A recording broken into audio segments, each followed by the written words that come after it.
All right, so in the previous video, we discussed on the very basic idea and concept about the domain and range, right? And we also drew a few graphs to compare when you have the same function expression, but the domain are different. Then generally, when you draw the graph might look different as well, although the expression are the same. Okay, you can refer back to the example 2 that we discussed in the previous video. Okay, all right, so now from this part onwards, we are going to learn how to sketch a graph to help us to identify the domain and range correctly.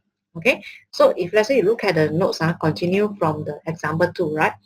We can evaluate the domain and range by graph and also the algebraic approach. Okay, so algebraic approach means that by using some common sense analysis and also your understanding about the graph.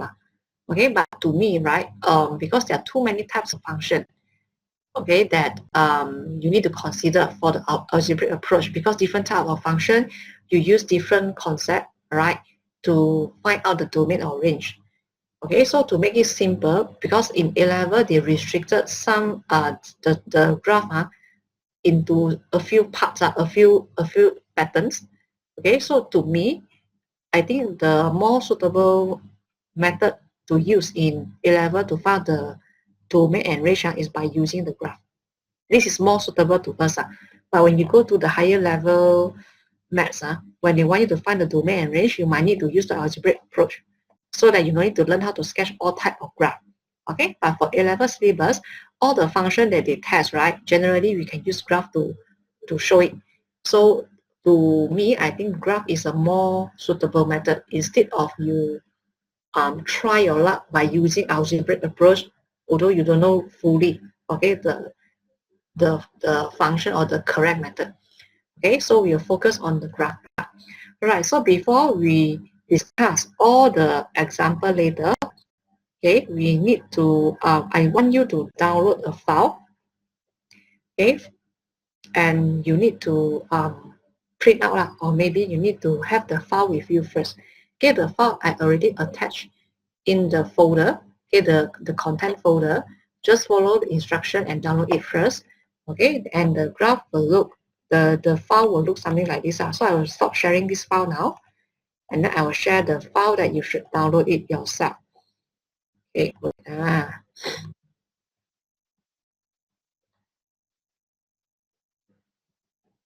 okay, so yeah,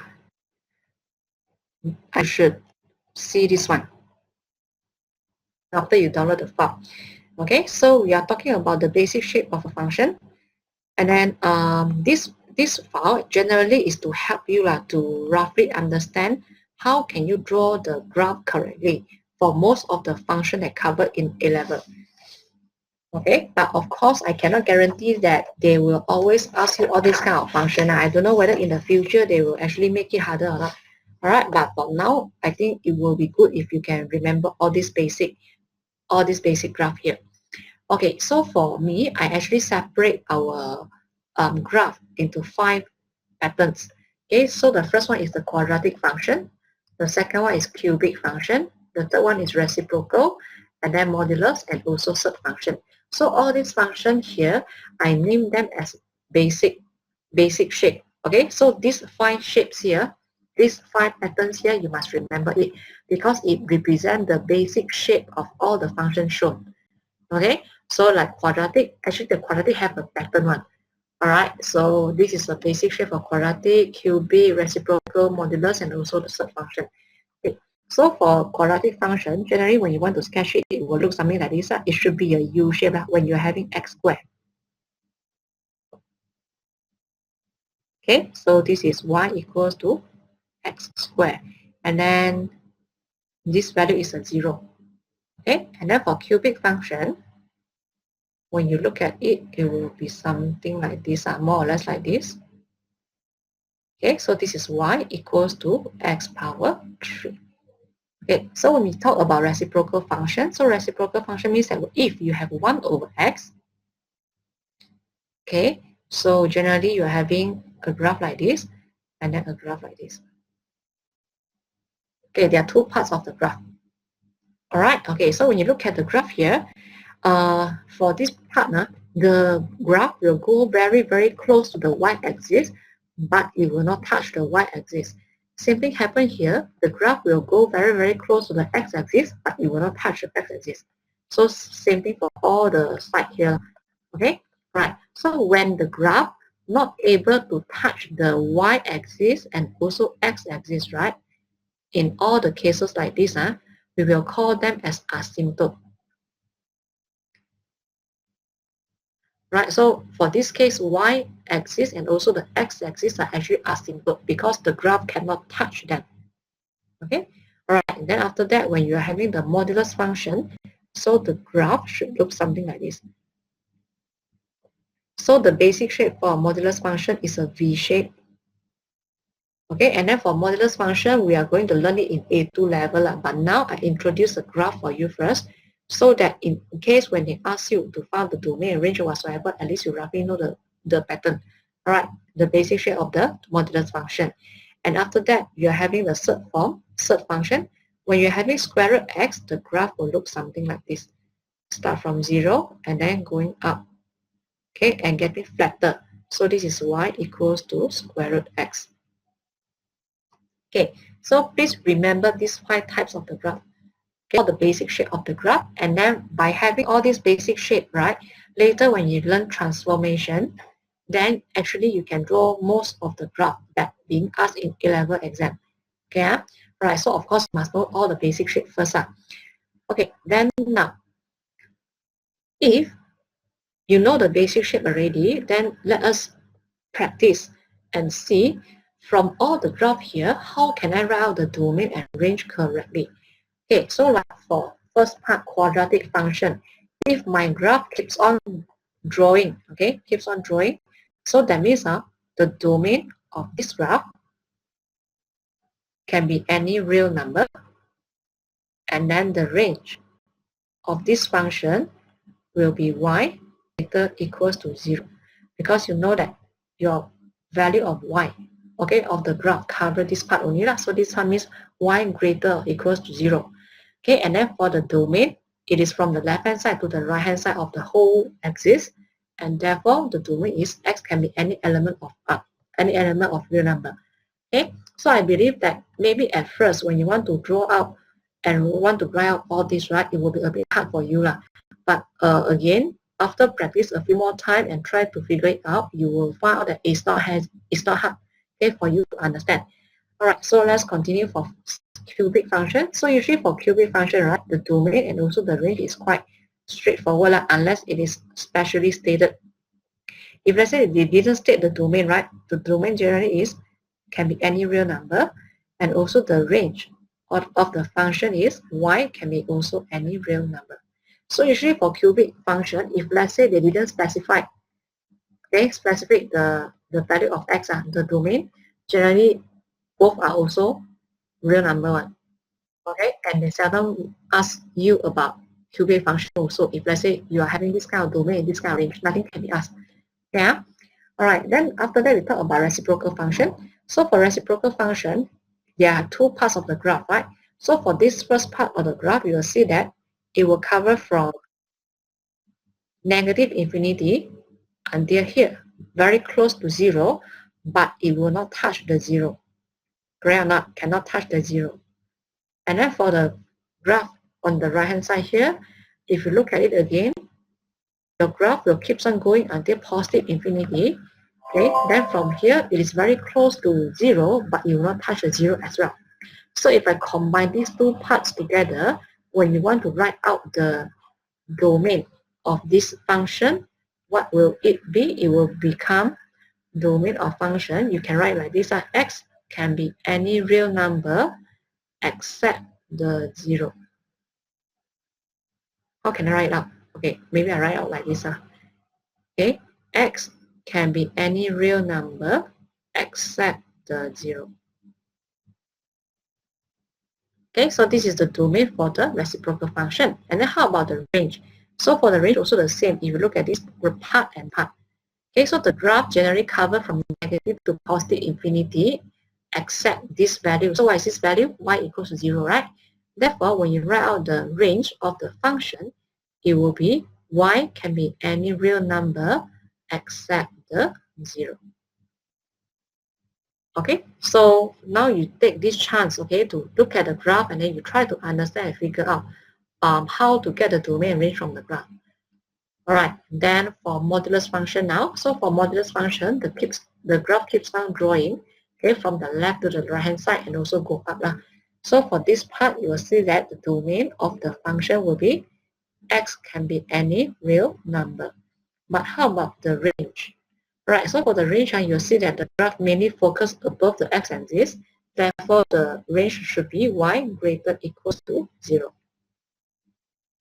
Okay, and then how about the third function? So for the third function here, you will see that your graph only appears on the right-hand side of the y-axis. Therefore, when you want to write domain, what is it? Okay, so it is domain, and then x can be greater or equals to 0. And then for the range, also the same. The graph is focused above the x-axis. Therefore, the y should be greater or equals to 0 also. Okay, all right. So maybe from now onwards, when you try to sketch any graph, right, maybe you can train yourself to look at the domain and look at the range to see whether you really understand or not. Okay, as a practice, because later they are going to test you a lot on all this. If let's say you don't know how to sketch your graph, you don't know what's the idea of the domain and range, then it's very hard for you to answer the question. Okay, so from now onwards, maybe you can train yourself by looking at the graph, and then you try to figure out the domain and range if you want. Okay, so like this one example, I discussed it with you here so that you roughly have the idea to know how to look at the graph and then roughly know also how to look for the domain and range. Okay, so for all the basic shape, in exam, it is impossible that they ask you only all this kind of simple function, right?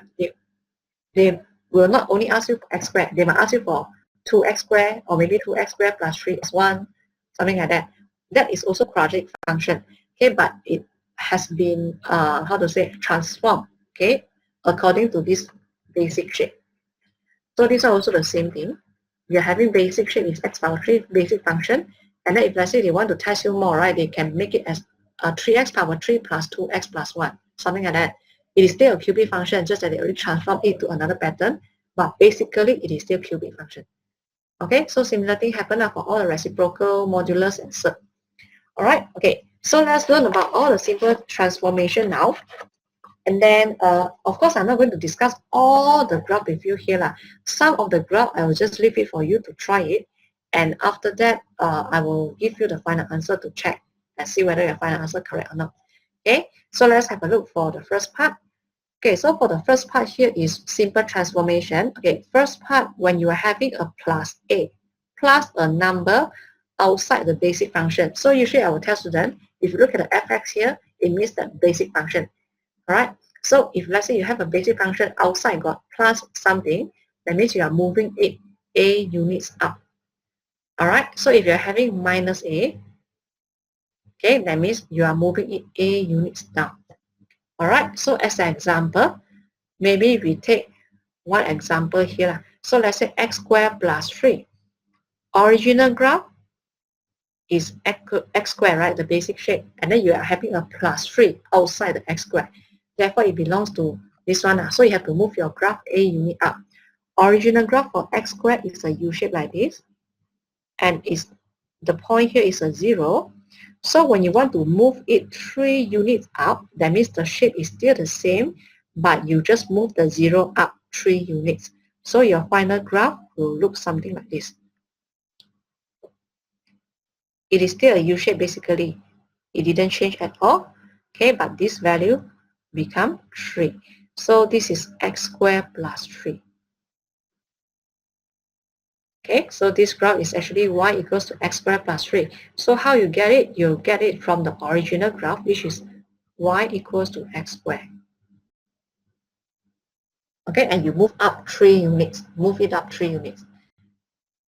Okay, all right. And then for this one, if let's say I want you to look for the range, so can anyone tell me what is the range for this function? So now the range for this function will become y greater equals to 3. I hope that you can see it. All right, so you can just practice on your own. by asking yourself the question, what is the domain, what is the range, and so on. All right. Okay, so this is our graph for x squared plus 3. So generally, again, the concept is what? The original graph, you move up 3 units for plus 3 outside the basic function. Okay, right, so maybe we discuss another one. If you look at this, this is what? This is x cubed, right? The basic function, the basic shape minus 2 outside. So that means, again, you have to move your graph 2 units down. Then you should tell student, you look for the original graph first. This is the original graph and this is 0. You assume that you move this 0 down 2 units. So your graph might look something like this. So this one become negative 2 and your graph will take a turn here and go down. So this is negative 2. Okay, so usually I will try to compare it with the original graph so that I roughly know how should I move it. Okay, so this one is moving down 2 units. Okay, then how about for this? Right, so you're having 1 over x. So 1 over x is a basic function, right? And then plus 2. So again, plus 2 means that you are going to move it up 2 units. All right. Okay, so for reciprocal function, when you want to move it up, down, left, or right, you are referring to the asymptote here. So this is asymptote equals to 0, right? Then when you want to move it up 2 units, means that your asymptote will move up also, which means your graph now will look something like this. This is the asymptote and it is shifted up for 2 units. So this is y equals to 2, is it? Okay, so this is y equals to 2. And if you want to sketch the graph will look something like this. The asymptote, it is still y-axis, but now it becomes y equals to 2 for the horizontal line. Horizontal asymptote. Understand that? Because you move this asymptote up 2 units. Okay? So again, maybe if you're interested, you can figure out what's the range now for this one. But I just want to tell you that for 1 over x plus 2, you have to move the asymptote up. Okay? And then you complete this part. Okay? Part the modulus one and also the 2 plus sub x yourself. Okay, I will show you the final answer later. Okay, in one shot. So for now, you just try it out on your own first. Okay, so this is the first type of transformation, plus a outside the basic function or minus a outside the basic function. Then generally, you either move it up or move it down. A unit up or a unit down. Okay, then the second type of transformation is left. If you have a plus a inside the basic function, then you should move it a unit to the left. So this one is plus. Plus means that you just assume that x plus a is equals to 0 and therefore x equals to negative a. So that means you have to move it a unit to the left. Negative means left. Positive means right. Right or not? Okay, so you have to move it a units to the left. And then if you're having a minus a inside the basic function, then when you want to draw the graph, generally you have to move it a units to the right.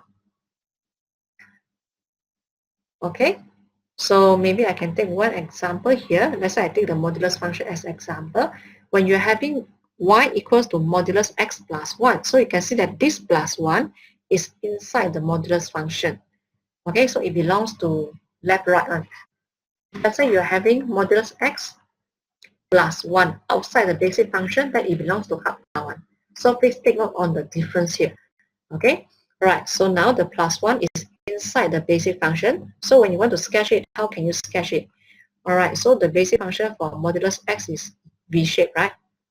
Now the plus 1 is inside the basic function and you are going to move it 1 unit to the what? To what direction? 1 unit to the left. Okay, plus 1 is 1 unit to the left. So that means you take this 0 as a reference point. So you want to move the whole graph 1 unit to the left. So your graph might look something like this. It is still a shape, but now the vertex will be at negative 1 because you're moving 1 unit to the left. Okay, and then you are still having a V shape and therefore your graph will look something like this. Okay, so it is still a V shape for modulus graph, just that maybe the value, the vertex value and so on will be different because you start to move it already up, down, left, right and so on. Okay, how about for this square root x minus 3? Okay, so for the square root x minus 3, when you want to sketch it, okay, generally the minus 3 is inside the basic function square root x. Okay, having minus 3 means that you have to move it 3 units to the right.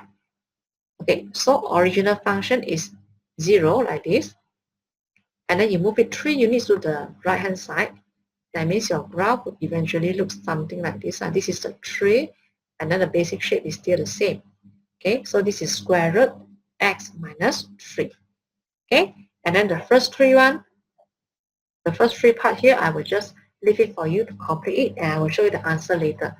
Okay, so you try to use this as a practice or tutorial question so that you roughly know, okay, what happened and how to continue and get the answer. Okay, all right, then next one.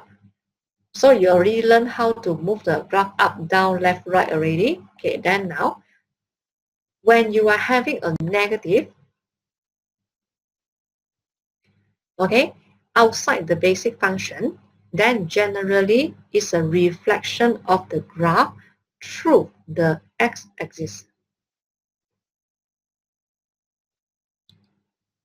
Okay, so what does it mean? That means when you multiply a negative outside the basic function, you reflect it.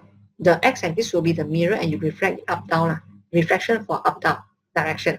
Okay, so as an example, your original graph is x squared. And then you multiply a negative outside the x squared, outside the basic function. Therefore, your original graph, okay, so maybe this one I can make some comparison here. So your original graph is x squared, which will be something like this. And because you want to multiply negative, right? So it will reflect down. So reflect down means that it is still 0 here, but the graph will look something like this. Okay, so this is y equals to negative x squared. Okay, so this is original one on top is y equals to x squared. Okay, can all right. Then how about this one? Okay, y equals negative 1 over x. All right, so your original graph is this. So now you imagine now, this red color one, this first one, if you want to reflect it through the x-axis, then generally it will become something like this. Then for this part, if you want to reflect it up, then it will become something like this. The negative 1 over x is in green color like this. Okay, so this is reflection up, down. All right, okay. Then now for these two examples, they try to combine something that you learned just now. Okay, so you can see that they actually try to, okay, so how can you sketch this one? So I will just give you the steps.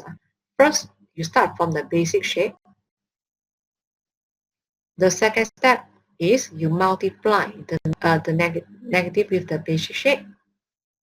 So the third step is only you plus a 4 outside this whole thing. Okay, so there are 3 stages here. So make sure that you know how to draw stage by stage to get the correct answer for the last one. Okay, so maybe I show you straight away here first. So like the first step, I know that it is modulus x is a V shape. Okay, then when I go to the second step, it becomes negative modulus x. So negative modulus x will become something like this. Okay, and after that, if you go to the third step, what is the third step here? You have to plus 4 from the second step. So when you plus 4 from the second step, your graph will look something like this. It is still a V shape, the opposite V shape, but now this value is a 4. Okay, so this is y equals to negative modulus x plus 4. Okay, so when they start to combine more than one transformation in your graph, of course, you need to know which step comes first. All right, so like for this example, I put it under 3 parts here. So start from modulus modulus x, followed by negative modulus x, and then only you plus 4 for the second step. Okay, therefore, I think this last part you try out on your own. Okay, so they combine also a different concept from the transformation on top that you learned just now. Okay, all right. So of course, the answer I will just show it to you later.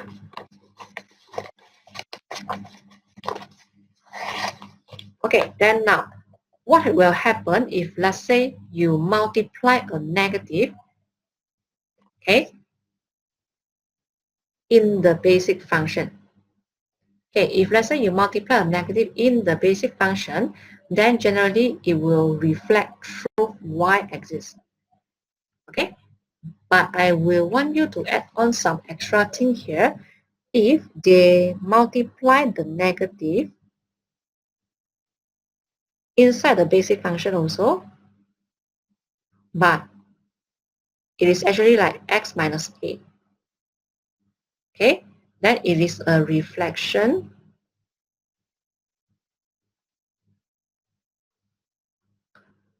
of the graph through not x-axis anymore, but it is x equals to, this one is y-axis, so it is x equals to 0. Okay, and then this one is x equals to 8. So maybe you will want to ask what's the difference between these two. Okay, generally, this is harder, right? Of course, it looks like more complicated. Okay, so if you look at the basic one, the basic one actually, if you write it out, it should be something like this. Negative x minus 0. Okay, so when you let x minus 0 equals to 0, you get x equals to 0. Therefore, you reflect it at the line x equals to 0. Okay, but if we didn't mention about it, then you will just assume that always reflect through y-axis, right? It is not. So you have to know that the x here actually means x minus 0. So if let's say they reflect it on other line, like negative, inside the basic function, negative, and then bracket x minus a. So you let x minus a equals to 0, you get x equals to a. That means the xa will be the mirror, okay, of the reflection. All right, so this part, a lot of students will feel confused, but to me, I think it is important because I remember that there's one or two examples in our notes. We need to use this concept one. Okay, so maybe for now you will not use it, but later when we discuss other example, we will use it. So we'll come back to this again later. All right. Okay, so no matter how, for the negative value, okay, when you multiply it inside the basic function, generally you reflect your graph left, right. Okay, when you reflect your graph left, right, to some of the graph, right, it has no difference. Like when you're having negative x bracket square. So the negative x is inside the basic function, correct or not? Therefore, when you want to sketch the graph, it will be left, right reflection. So left, you reflect to right, right, you reflect to left. It is still the same shape, which is y equals to x squared. And then the value here is 0. Okay, so you can try this on your own. You can try this one, and also this one. All are very basic. Remember, they are left, right reflection. Okay, then all the example here is through the y-axis. And then later when we go for function only, we discuss how to reflect it through the line x equals to a. Okay, all right, then next one.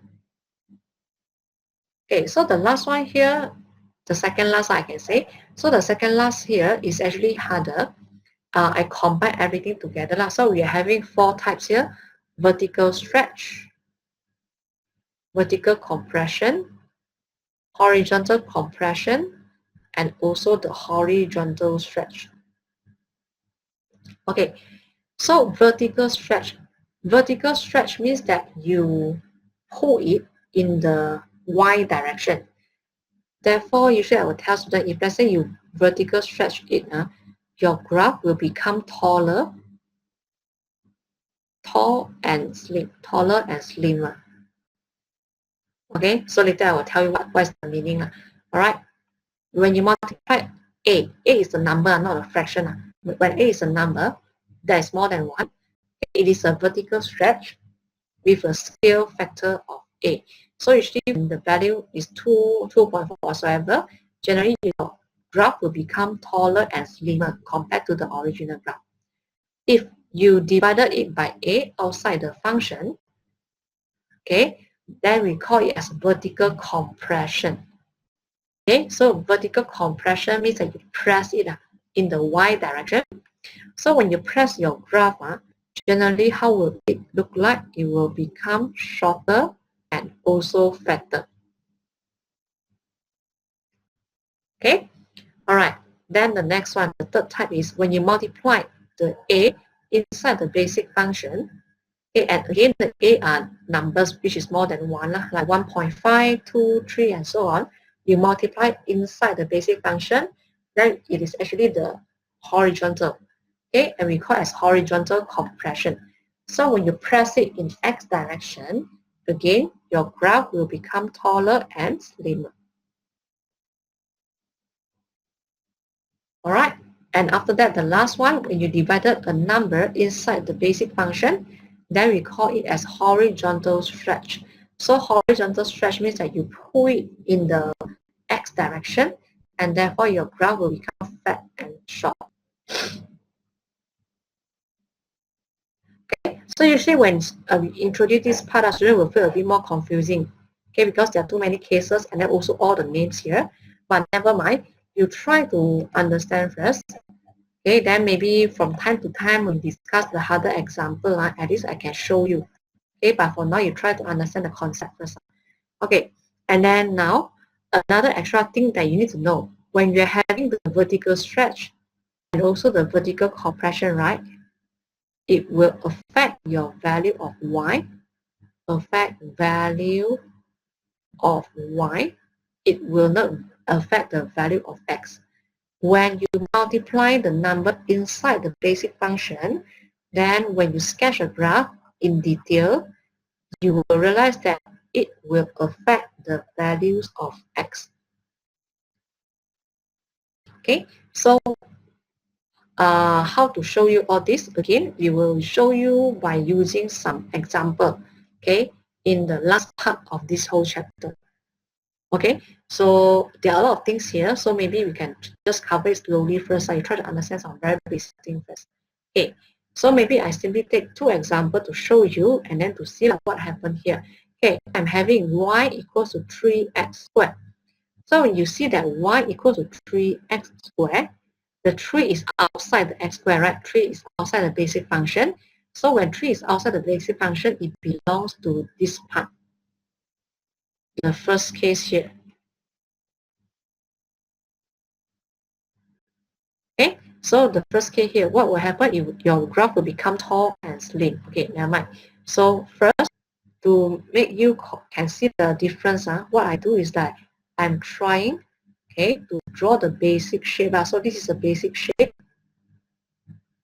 in red color, and I will label it as y equals to x squared. So now, when they want you to sketch a graph, y equals to 3x squared, your graph should look slimmer and taller. So how to look slimmer and taller? It is still a U shape. This is still a U shape, but now it will become taller like this and slimmer. So this is y equals to 3x squared. Can see that or not? So slimmer means that from here to here it becomes slim. This one is fat, right? Okay, and then taller, actually it is not taller lah, because if you want to continue to draw the graph, right, they can be same height one. Okay, but if let's say, usually I will tell students, you always remember taller means slimmer or slimmer means taller, something like that. Okay, so this is a hint for you to help you to remember the idea. Okay, so the blue color part will be y equals to 3x squared. If you want to compare it with the original, but generally when you look at it, they are still the same shape, which is U shape. One is fatter one is slimmer one. Okay, all right, so we call this case as vertical stretch because you pull your graph in the y direction, and that's why it becomes taller and slimmer. Okay, and after that, maybe we'll discuss this one with you. Okay, if you look at the last example here, they are talking about divided a 2 inside the basic function. When you divided 2 inside the basic function, it belongs to the last case here. Okay, so this is the last case that we have. It is the horizontal stretch. So when you stretch it horizontally, the graph will become fatter and also shorter. fat and short. Okay. All right. So again, to see the comparison, I will draw the original graph for you first. So this is the original graph. Okay. And then if you want to draw the transformation one, square root half x, okay, it will become short and fat. How to know that it is short and fat? Eh? So your graph will look something like this. Okay, so this is short. Okay, so y equals to blue color one is y equals to half x. Okay, and then the x here is y equals to square root x. All right, so from this comparison, you can only see clearly that the graph is become shorter. But you cannot see clearly it become fatter. All right, so this is in terms of short one. So short and fat comes together usually, and then tall and slim comes together. All right, so if you forget whether it becomes slimmer, so it is impossible that your graph become tall and fat. Understand what I said? Tall usually come with slim together. Okay. All right, so hopefully by showing you the example, you also already have an idea how to sketch it. So please complete the 3 parts here for me. Okay. All right. Then after that, the last one. So the last one is they combine all the things together and simplify it. If let's say you're having a minus a inside the basic function and plus b outside the basic function, then generally your transformation is a and b unit. A in the x direction and also b in the y direction. Okay, and in short, this one is actually combine all the cases that we learned just now. Okay, so maybe I can show you one example also, and after that you can try to sketch others on your own. You can try. Okay, so maybe I can try first one for you, and then you try the rest yourself. Okay, so first one. This one, the basic shape comes from x. So usually I will tell students, the first step is I will draw y equals to x squared. Okay, and then what is the second step? So the second step is y equals to, you minus a 1 inside the basic function. So it becomes x minus 1 squared. What is the third step? So the third step is you multiply a negative in front of this whole bracket. And fourth step is you plus 4 outside the basic function. Okay, so before you do anything, generally you need to know what is the correct sequence for you to transform your graph. Okay, so I already show you all the sequence here like this already. Okay, so I will take the space here. Okay, so just ignore all this part first. Okay, so first step, I want to sketch y equals to x squared. So very simple, y equals to x squared means that it will look something like this. So this is y equals to x squared. Okay, when you go to the second step, what will happen? X minus 1 squared. So x minus 1 means what? You move the whole graph 1 unit to the right. So that means this value become 1 already. Just now it's a 0. Okay, now become 1 already.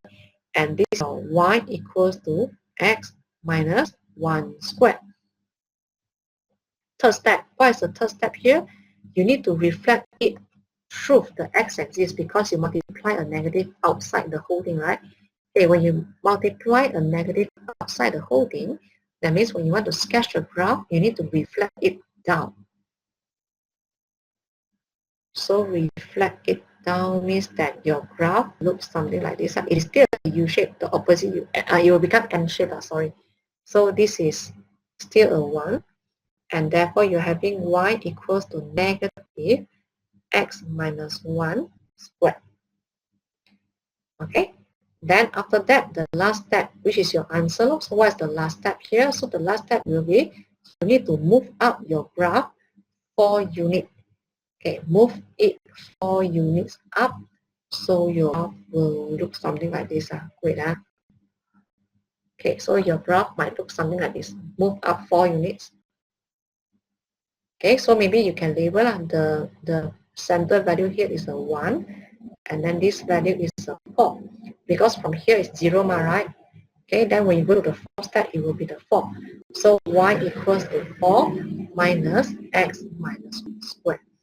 So your final answer should be this one. Okay, so of course when I show you this, right, I didn't expect you to actually try to draw every single graph from the beginning until the answer. Okay, but I'm showing you here to let you know that actually I have a few steps before I can get the final graph, the final correct answer. Okay, and then for every single step in between, right, I apply the that we learned on top just now. Okay, so in exam, if you need to sketch any graph to help you, right, actually all these steps are going to show. Even this final answer here also no need to show unless they ask you to draw it. If let's say you just purely use it for your own understanding, right, you also no need to show, it's okay. But to me, the concept here is very important, so it will be good if you learn it up. To me, this is the very basic idea to help you to get the domain and range correctly. Okay, all right, so this is the answer for the first part here. So the steps in detail, I write it out so that you understand slowly how I get to the final answer on this part. Okay? Alright, so for the rest of the part, you have to try on your own. And then again, later I will take a picture of the final answer. Then you can have a look what is the final, what is the final answer.